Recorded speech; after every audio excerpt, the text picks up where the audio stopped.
falar agora sobre o coquetel de anticorpos aprovado hoje pela Anvisa para o tratamento da Covid-19.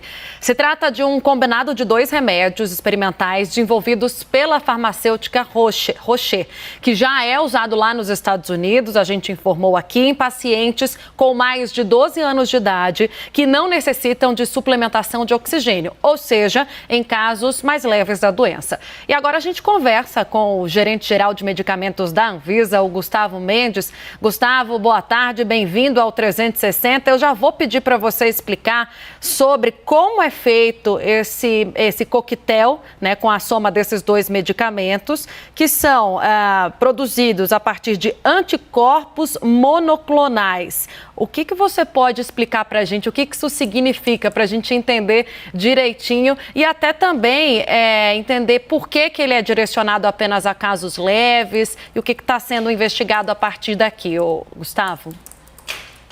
Boa tarde, Tainá. Boa tarde, Dani. Tudo bem? Bom, a gente chama de anticorpo monoclonal aquele anticorpo que é produzido em célula. Diferente do anticorpo que é produzido por conta de uma vacina, por conta de um vírus que entra no nosso corpo, o anticorpo monoclonal é produzido numa cultura de células. Então, ele é monoclonal por isso.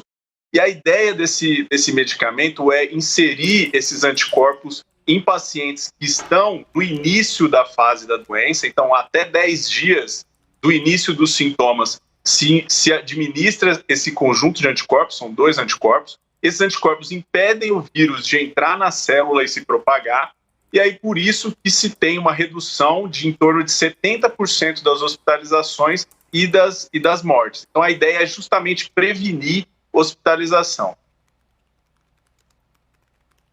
Doutor Gustavo, prazer falar com o senhor novamente aqui. Importante esse esclarecimento, porque a gente tem, na verdade, primeiro a gente teve o Remdesivir, né, um medicamento que, por ter sido o primeiro aí a manifestar resultados e que nos deram esperança, né? A nós e ao mundo todo do tratamento da Covid, a gente viu o preço explodir. Hoje, nós ouvimos outros especialistas aqui, pesquisadores, dizendo que, de novo, o preço desse coquetel pode ser um problema para que ele seja utilizado em larga escala, né? Se todo ambulatório do SUS, por exemplo, poderia ter um coquetel como esse.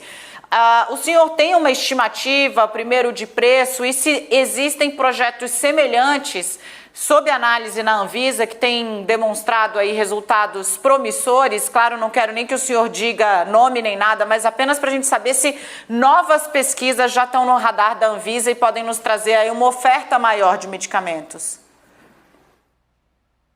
Dani, a gente aprovou mais de 80 pesquisas desde o começo da pandemia aqui na Anvisa. Pesquisas regulatórias, pesquisas que têm por objetivo o enfrentamento do vírus, não só na fase viral, mas também na fase inflamatória da doença. Então, a gente tem uma esperança, uma expectativa de que, à medida que esses resultados desses estudos mostrem dados importantes ou interessantes e que valha o risco-benefício, a gente tenha novas aprovações. Então, estamos nessa esperança de que tenhamos outras opções. E, realmente, a questão do preço é uma questão que não é regulada pela Anvisa, né? Existe uma Câmara, a Câmara de Medicamentos, que é uma Câmara interministerial, né? Ministério da Economia, Ministério da Saúde, a Anvisa atuando como secretária dessa Câmara, é que define o preço baseado no investimento e baseado nos estudos que foram conduzidos.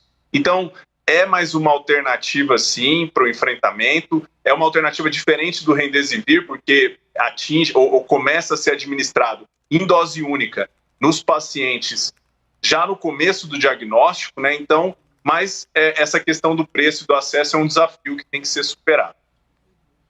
Agora, Gustavo, eu queria que você explicasse, né, que hoje foi dado o aval para uso emergencial, né? Que tipos de dúvidas ainda precisam ser sanadas à Anvisa? Quais são as avaliações que vocês fazem ainda sobre esse coquetel para conceder lá na frente o uso permanente, a autorização de fato?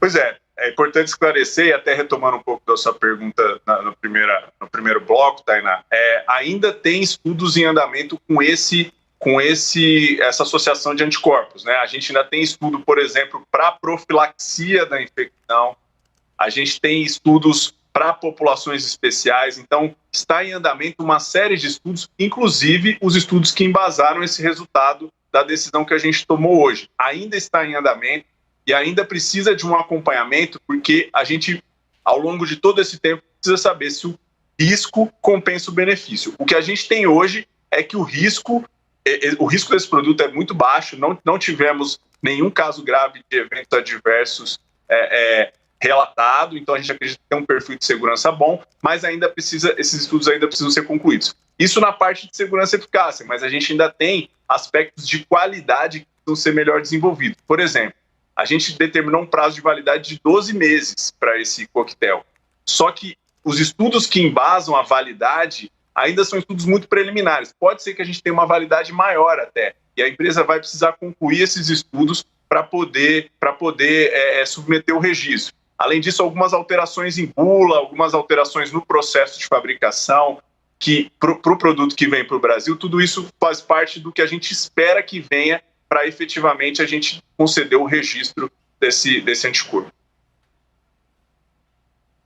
Doutor Gustavo, eu sei que o senhor tinha uma janela muito curta de espaço e veio aqui para trazer esclarecimentos a respeito do coquetel, mas eu preciso aproveitar a presença do senhor aqui porque a Anvisa, o senhor, o órgão como um todo, vivem um momento de pressão sem precedentes, né, na história da Anvisa, enfim, do órgão. E um personagem muito importante nessa pressão é a vacina Sputnik V. A gente está vendo agora que o governo federal está tentando fazer uma compra direta com a Rússia, checar direto lá, sem intermediário, para ver se assim os dados chegam de maneira mais rápida e satisfatória para a Anvisa, que segue cobrando mais informações. O senhor consegue nos atualizar a respeito do status dessa negociação? A gente sabe que vai ter uma inspeção lá. Como é que está essa conversa a respeito da Sputnik? Porque a pressão ela vem de todos os lados, dos governadores, dos prefeitos, do governo federal, enfim, e da própria população, né, que está um tanto quanto cansada e assustada com o avanço da Covid.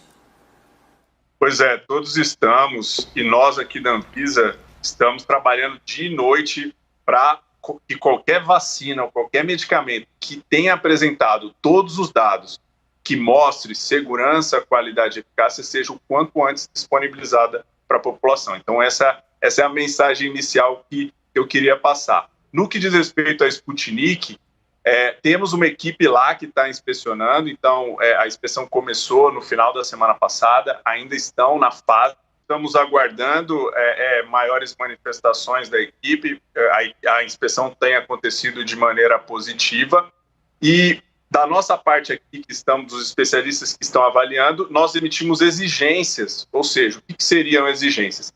Seria a necessidade de esclarecimento, né? Esclarecimento sobre os estudos que foram conduzidos na Rússia, sobre os dados que foram apresentados. Isso faz parte do processo de avaliação. A gente tem ainda um prazo para se manifestar, temos a expectativa de que esses dados sejam apresentados, sabemos da pressão, sabemos da urgência, estamos comprometidos com isso, mas é preciso que todos esses dados estejam aqui e que todas as incertezas que a gente tem sobre o que foi conduzido sejam esclarecidas para que a gente possa tomar uma decisão.